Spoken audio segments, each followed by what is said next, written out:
This is a Monty moment. I'm Johnny Montalbano, getting you ready for the NCAA Tournament, and we head to the West region, and really we save the best for last. It's a loaded one with some history potentially on the line here for Bill Self and the number one seeded Kansas Jayhawks, as they are looking to become the first team to successfully defend their title since Florida accomplished the feat back in the 2006-2007 seasons. Kansas, though, going to have a very tough road to accomplish that feat, with the likes of UCLA, Gonzaga, and TCU, just to name a few, also in the West region. And you look at the Jayhawks here, they're like a bunch of these teams. They're entering the bracket on a hot streak. They've won 7 of their last 8 games, and it'll be good to see that head coach Bill Self will be back on the sidelines for the Jayhawks as they open up play. And speaking of which, they do play Howard in the 1-16 matchup. Howard swept both the MEAC regular season and the conference tournament championships to earn its first tournament bid since 1992, but I do have the Jayhawks coming out on top here in the 1-16 in the West. The best number 2 seed in the dance is UCLA. The Bruins, the concern for them, though, is their health. They're already down Pac-12 Defensive Player of the Year Jalen Carter. Another one of their starters, freshman setter Adam Bona, came up with a shoulder issue in the Pac-12 semifinals, but I still think they got enough here to get past UNC Asheville, who is making their first appearance in the tournament since 2016. So I will take UCLA over at UNC Asheville in the 2-15. Gonzaga Grand Canyon in the 3-14. Now, this is not the same Bulldogs team with head coach Mark Few as in years past, but they are playing their best ball of the season here in the month of March. Now, the Antelopes, they do have the offensive firepower to compete with some of the best teams in the country, but it's not going to happen here. I'm going to take Gonzaga in the 3-14, and Gonzaga very quietly be one of those teams that I think can maybe sneak out of this region and maybe make a Sweet 16, dare I say, even a Final Four. Don't count them out, even though they've not been the same team. They're getting hot at the right time. I think they got the potential to do that, so we will take them here over Grand Canyon in the 3-14. One of my favorite matchups of the opening round, and this is one that I actually had a trouble picking with. It's UConn and Iona in the 4-13 first rounder, and this could be a Big East preview in the future if Rick Pitino, the head coach of Iona, does in fact take the job over at St. John's, as has been reported over the weekend. St. John's did fire their head coach, Mike Anderson, after a very disappointing year.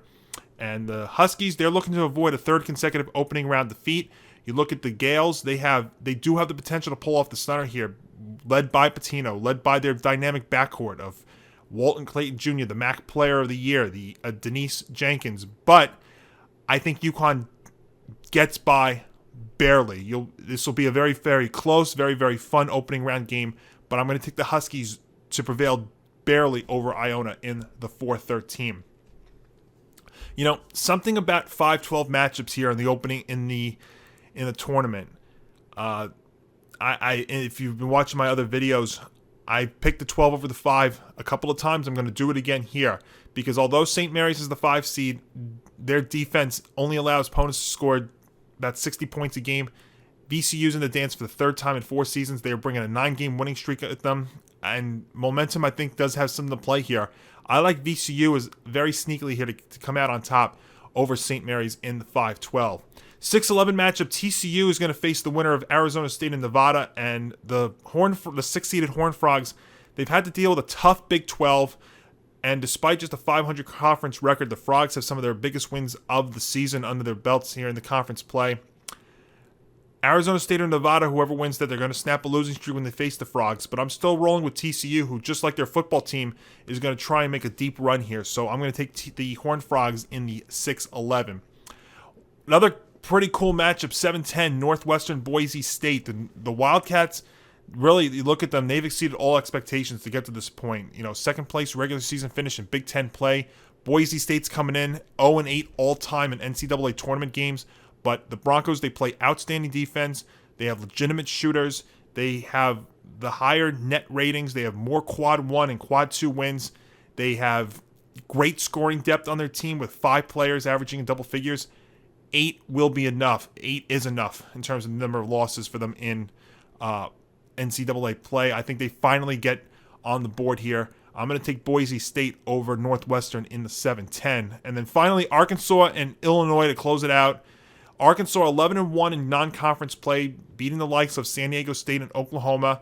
The Illini, they earned an at-large bid this year behind a 20-12 overall record and 11-9 mark in Big Ten play. Now, what's going to prevail here? Is it going to be the fact that the Razorbacks are knocking down 47.5% of their field goals this season? Or how about Illinois securing just under 27 defensive rebounds per game?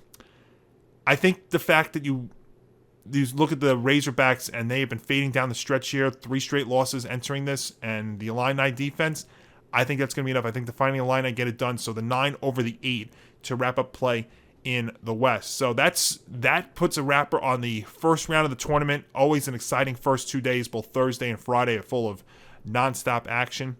So in case you missed any of our other previews of the other 3 regions, go check it out on our YouTube channel at youtube.com/ETB Network.